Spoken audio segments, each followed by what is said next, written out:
In section 6.4, we'll talk about bond dissociation energy. Now, in the last section, if you remember, I talked about the types of bonds that are broken and the types of bonds that are formed in addition, elimination, and substitution reactions. So, in this chapter, we'll talk a little bit more about bond dissociation energies and get a little bit more insight into what it means when how many bonds are broken and formed and how that affects the likeliness of the reaction happening. If I have a bond between A and B, that bond would break, and A and B would each keep one electron. So the stronger the bond,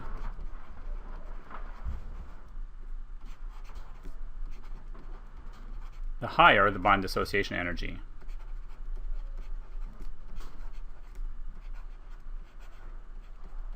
And all bond dissociation energies are positive. It always takes energy to break a bond.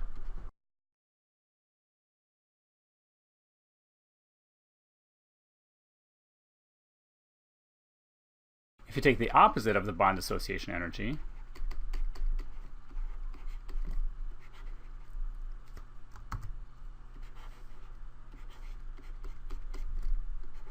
that's the amount of energy that's released when the bond is formed.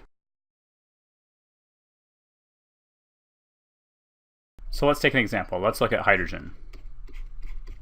If I have H2 and it dissociates to H dot plus H dot, those two hydrogen radicals, takes 104 kilocalories per mole to break that bond. So that's how much energy we have to put in to break the bond.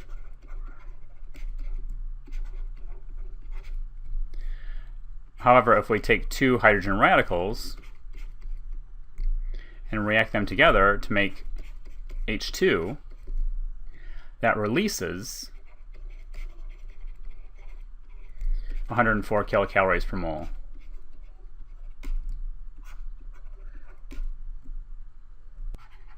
So bond breaking is always endothermic. Energy has to go in to break the bond. And bond forming is always exothermic. It gives off energy as the atoms come together to form a bond.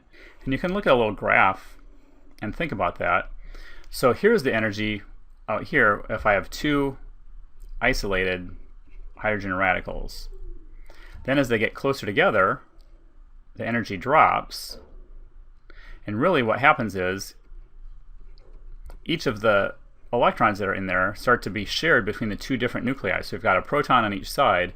The electrons get shared by both those protons, and that delocalization of charge and the sharing of the electrons is what lowers the energy. But then there's a certain distance that's just the perfect distance, and if we get closer than that, so this is distance here, or interatomic distance on the x-axis, this is energy on the y-axis. So once we get closer than that, then the two nuclei start getting really close to each other, and they start to repel, and energy goes back up. So the bond length is really this perfect distance where we get the lowering of energy. So anytime that a bond is formed, here we have two hydrogen radicals go to form H2. We went from up here, where they were separate, to lower energy. If we're going to go from H2 back to two hydrogen radicals, we have to go back up, and we have to put energy in to get there. So if we want to understand the overall energy of a reaction, we're going to look at a delta H, and delta H0, which is the heat of formation or enthalpy of formation.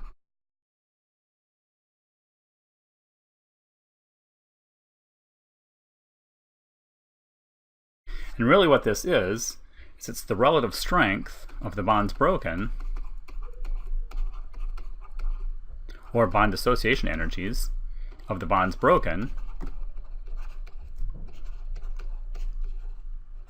versus the bonds formed.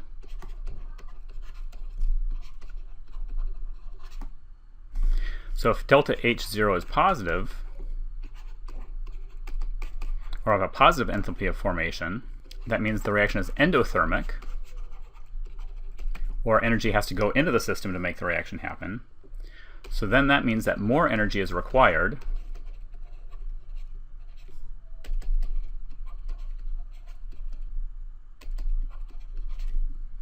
to break bonds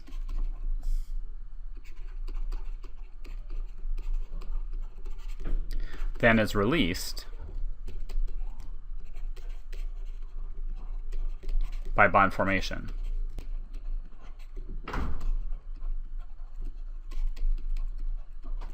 And if the enthalpy of formation is negative, that means that the reaction is exothermic.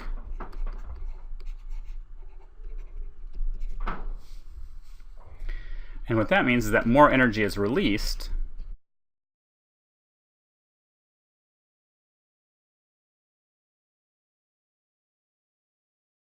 by bond formation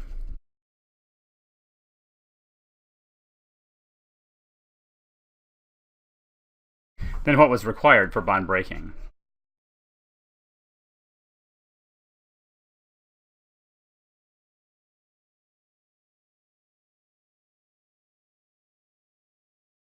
And we'll look at a lot of these energy diagrams, or reaction coordinate diagrams. So on the y-axis we have energy, on the x-axis we have reaction progress.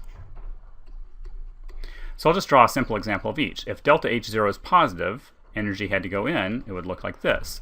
I'd start at my starting material or my reactants down here. I'd end at products. And products would be higher energy than the starting materials. So that means that energy has to go in. Delta H0 is positive. This would be endothermic. And delta H0, or the heat of formation, enthalpy of formation, is positive. The starting material is more stable than the products. And we can look at the opposite case.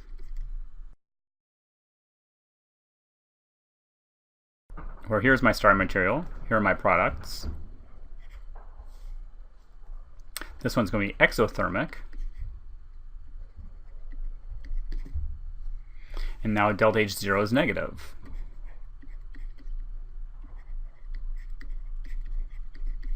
More energy is released by bond formation than was required for bond breaking. So I start at higher energy and I go to lower energy. I'm more stable at the end.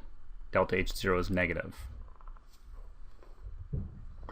So we can actually write out an entire equation for this. So the enthalpy of formation overall for a reaction is going to be the sum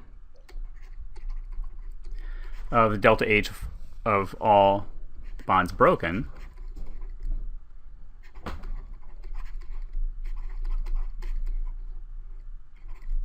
minus the delta H formation of all the bonds formed.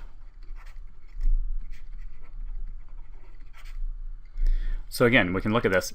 If the bonds broken is greater than the bonds formed, delta H is going to be positive. It takes more energy to break bonds than is released.